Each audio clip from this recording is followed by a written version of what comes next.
Alô, alô, você que acompanha a Rede Rios de Comunicação. É como diz aquele clássico meme, hoje é dia de rock, bebê. Afinal, quem é roqueiro manauara raiz sabe desde o berço que... Isso é um convite pra cair de cara. E se alguém achava que era tempo de despedida, eis que eles se reúnem e anunciam que é hora de... Celebrações, amigos reunidos. Então, fica aqui com a gente, porque... Só vou contar até 3. Começa agora o Rios Entrevista, com a banda Espantalho.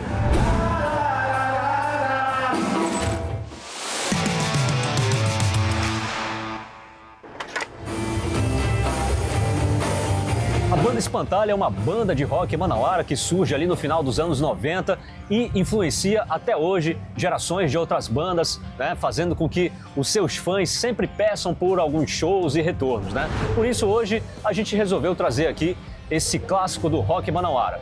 Nós da Rede Rios de Comunicação fomos convidados a acompanhar um dia de ensaio da banda e o Marcos Terra Nova, que é o vocalista, também nos acompanhou gentilmente aqui no Largo, né, no Largo São Sebastião, no Teatro Amazonas, onde eles vão fazer um especial acústico. Marcos, obrigado pela presença aqui no Rios Entrevista. Pô, Romulo, o prazer é meu, né? Há muito tempo a gente já se conhece e pra mim é uma satisfação sempre.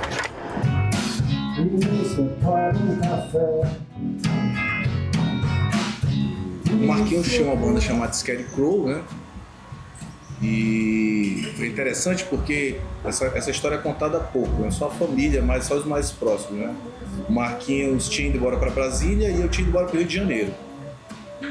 E nós nos conhecemos na semana que ele voltou de Brasília e eu voltei do Rio. Ele tinha parado com a Scarecrow, né, Marquinhos? E aí ele quis voltar com a banda e tá precisando de um baixista. E aí Márcio Denis, que era um antigo guitarrista nosso, era meu amigo, me apresentou pro Marquinhos. Então a gente retomou com a Scarecrow com a formação nova. A princípio era eu, o Marquinhos e o Márcio Denis, né? E aí não tínhamos batera. E aí entrou o Eric, que já trabalhava no outro projeto comigo. Então nós ficamos ainda uns 2 anos como Scarecrow. Então foi de 98 a 2000. 2000 virou Banda Espantalho. A Espantalho tem aí quase 3 décadas, né, de história, de uma trajetória sólida, né? Sim. O que você considera decisivo para que a banda permanecesse por esses quase 30 anos no imaginário aqui do rock e dos fãs? Cara, foi muita resiliência, né? Assim, a gente passou por períodos de atividade e inatividade, mas no final das contas é a vontade de fazer música, sempre prevalece. Acho que talvez se a gente tivesse insistido tanto, ficado sempre ali mantendo, talvez não tivesse se mantido até hoje. Então, sabe, funcionou de uma certa forma essa história de a gente ter dado uma parada, ter voltado. Acho que isso foi válido no final das contas.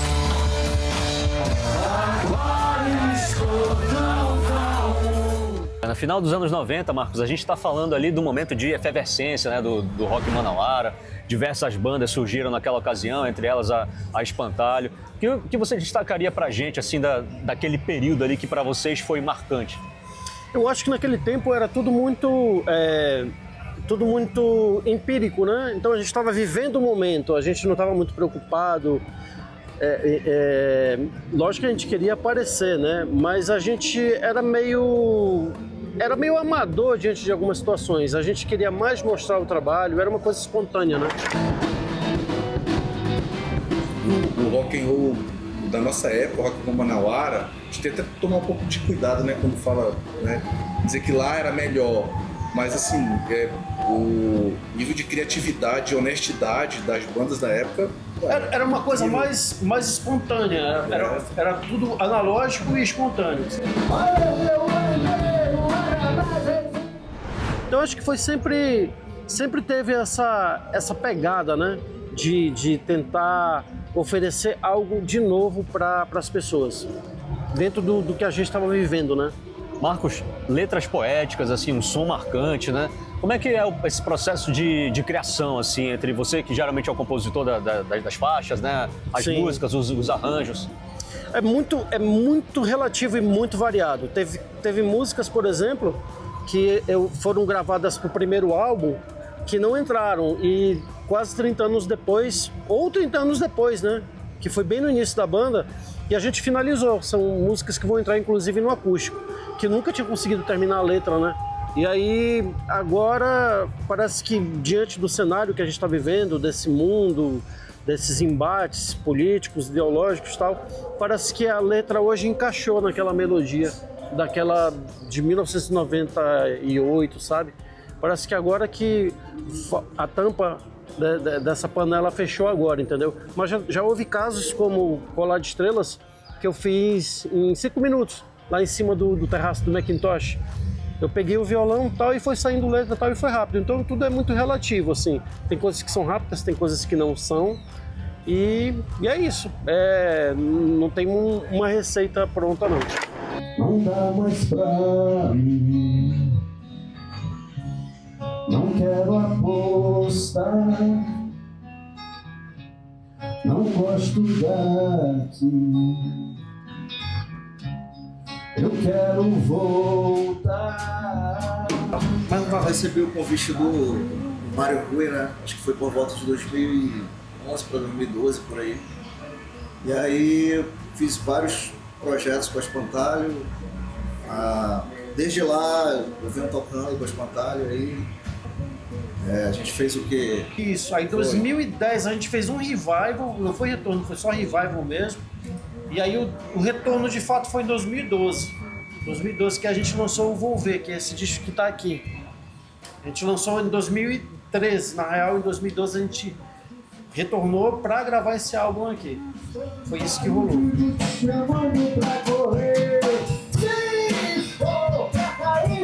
Falando nisso, Marcos, assim, a gente está aqui com os 2 álbuns que a banda possui, né? 2 CDs físicos históricos, né? Inclusive, quero dizer que isso aqui são os meus, já estão devidamente autografados, né? Eu queria que você falasse um pouco sobre assim, a preparação desses 2 álbuns, né? Aqui a gente tem o álbum de estreia de vocês, ali do projeto Sim. Valores da Terra, né? Quando surgem outras bandas também. Sim. Como é que foi esse processo para vocês criarem esse álbum e lançarem ele no mercado e começar a atrair os fãs? Esse álbum ele foi um parto na verdade, porque a gente começou a gravar ele, a desenvolver esse álbum por conta própria, né? A gente tinha um amigo que empresariou a banda logo no início, mas assim, a gente entrou em estúdio e chegou uma hora que acabou a grana para o estúdio, acabou o tempo de estúdio e tal, e a gente começou a negociar, fazer de madrugada nas sobras de estúdio, mas mesmo assim ainda era difícil, não é como é hoje, né, que é tudo digital, tudo muito fácil pelo celular, computador e tal. Naquela época não, a gente realmente dependia de estúdio se quisesse fazer um trabalho de qualidade. Então a gente meio que arrastou por uns 2 anos, aí pintou o projeto Valores da Terra e a gente conseguiu fechar o material. E aí foi isso, foi assim que funcionou. Algumas músicas não estavam inicialmente nesse álbum, tipo Patiuri e Amanhecer Dirigindo, foram músicas que já chegaram depois. Primeiro foi no estúdio Espelho da Lua, quando era nessa fase que eu te falei, e depois quando foi pelo Valores da Terra, a gente já terminou no estúdio Radir Rebelo. Aí entrou Amanhecer Dirigindo, Patiuri e Colar de Estrelas, foram as músicas que o China tocou, né? Nas outras o Eric, que é o batera que tá com a gente, já estava tocando, né? E o Eric nesse período saiu e o China entrou para fazer essa gravação desse trabalho. Então não foi uma coisa assim da noite pro dia, né? Foi um trabalho, foi uma construção, né? Mas ele representa bem a época e no final não deixou de ser um álbum conceitual. E aí, Marcos, falando desse segundo álbum, que surge uns 10, 12 anos depois, né? Foi 10 anos.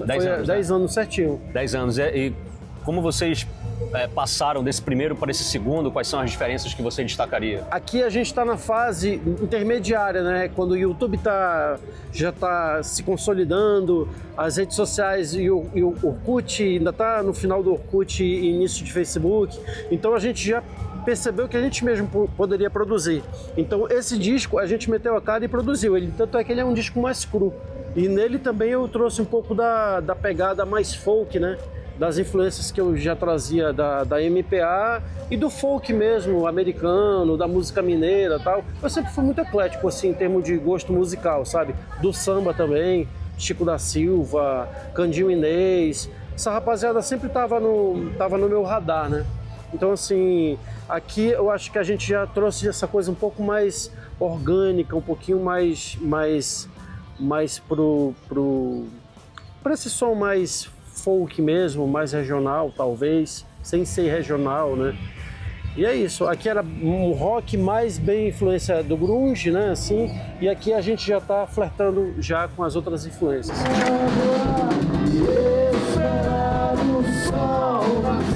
Diferente da década de 90, hoje em dia a internet ela faz um processo muito mais dinâmico, talvez, e muito diferente, né, de difusão do trabalho. Hoje em dia o cara grava o projeto em casa.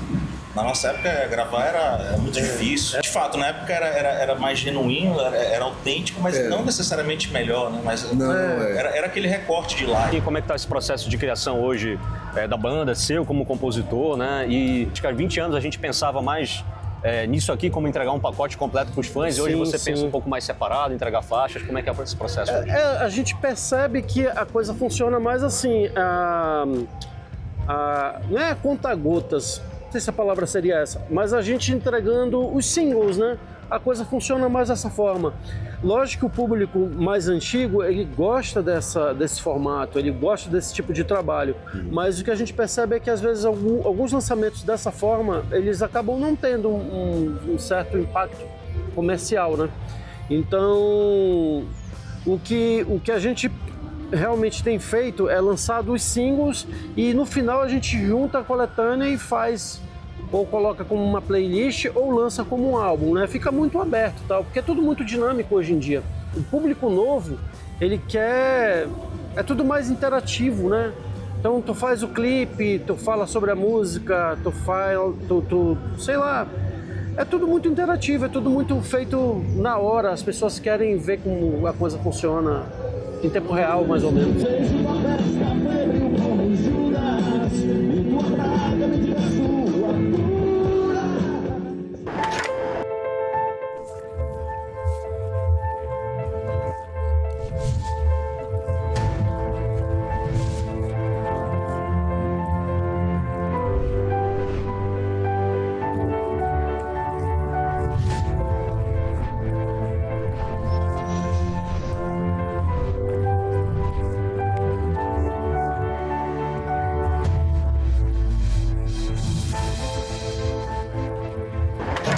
Com vocês, nós da Banda Espantalho.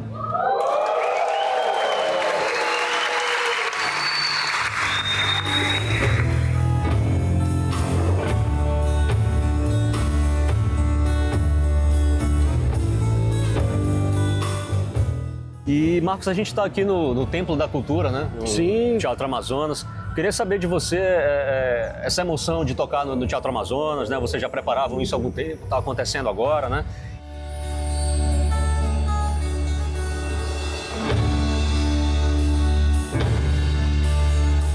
Pois é, um desejo bem antigo, assim, o Teatro Amazonas ele é emblemático, né, na história de Manaus.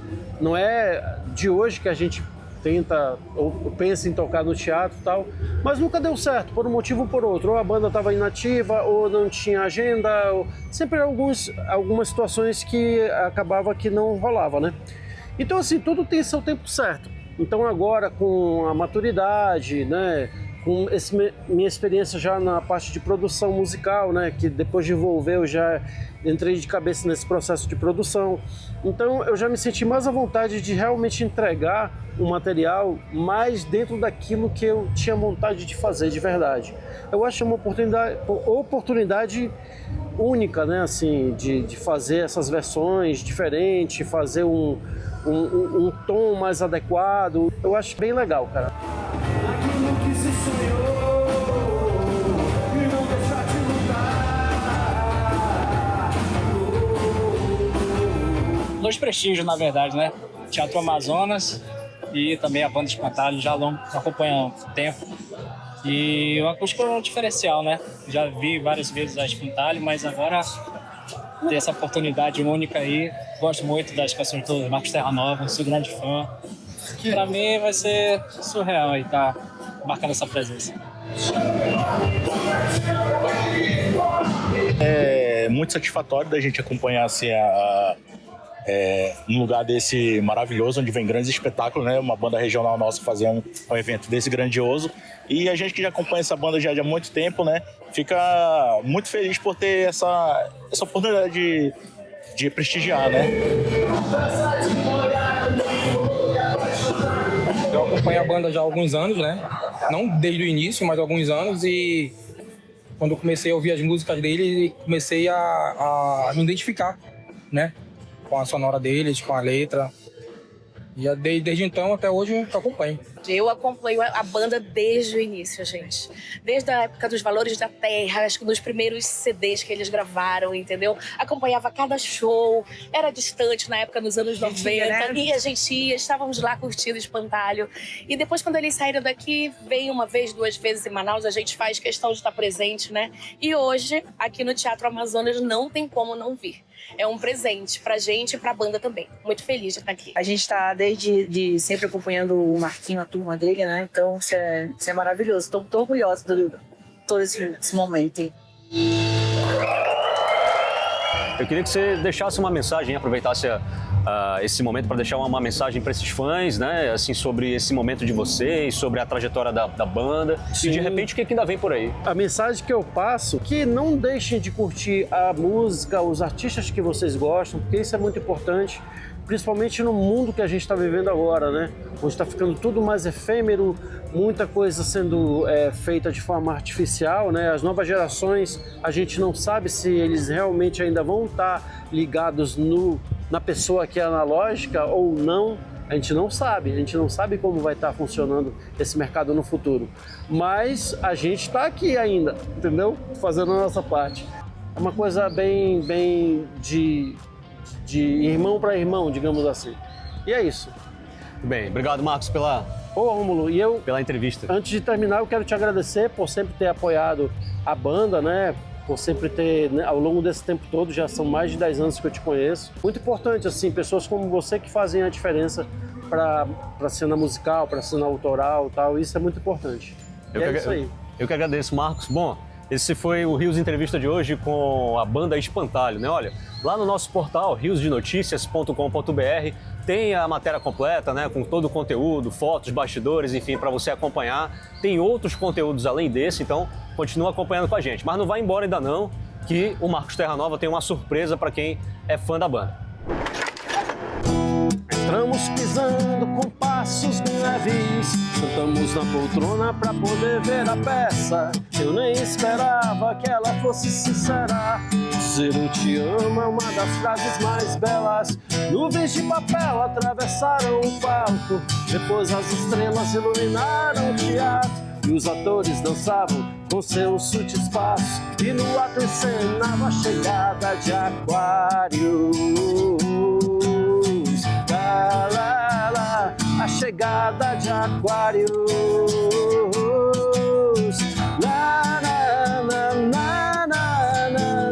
Num momento tão raro eu começo a enxergar o que a gente era e o que a gente será. Num momento tão raro, num momento tão raro eu começo a enxergar o que a gente era e o que a gente será. Num momento tão raro.